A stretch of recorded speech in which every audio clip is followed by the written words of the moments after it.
मांगे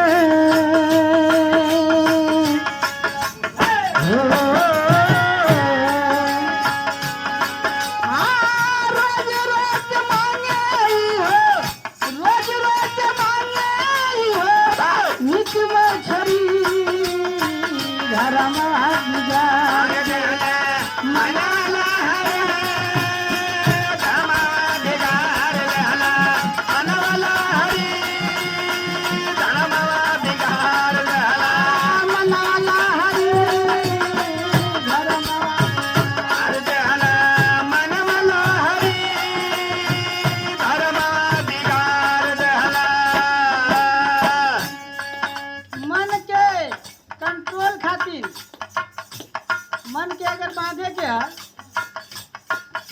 रसरी से बनाई नहीं पढ़ा लगा दो परी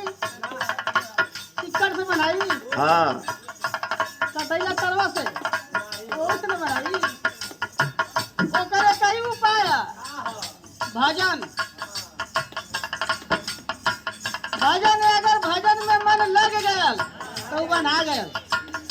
आ नहीं तो यहाँ से पता चले कि बम्बई चल जाए दिल्ली चल जाए कलकत्ता चल जाए अक्सर करके हमेशा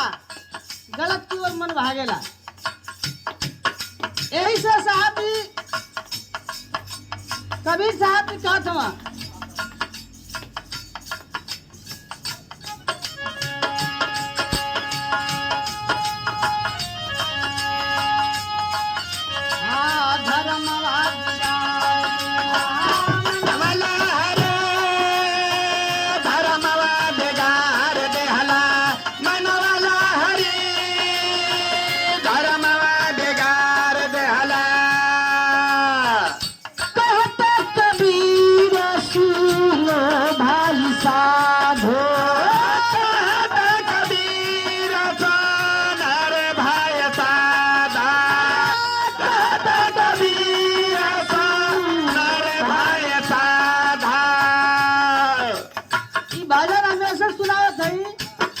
चर्चा का जितना भजन या कथा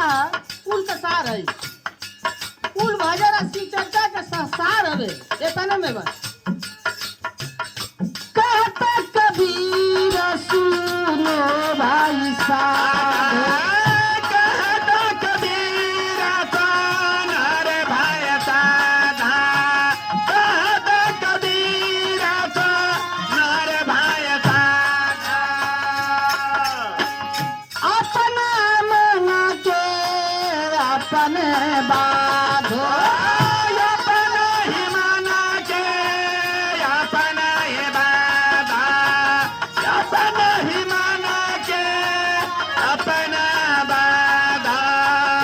कबीर सुनो भाई साधो अपना मन के अपने बाधो कहता कबीर सुनो भाई साधा अपने मन के अपने बाधा कहत कबीर सुनो भाई साधो अपना बाधा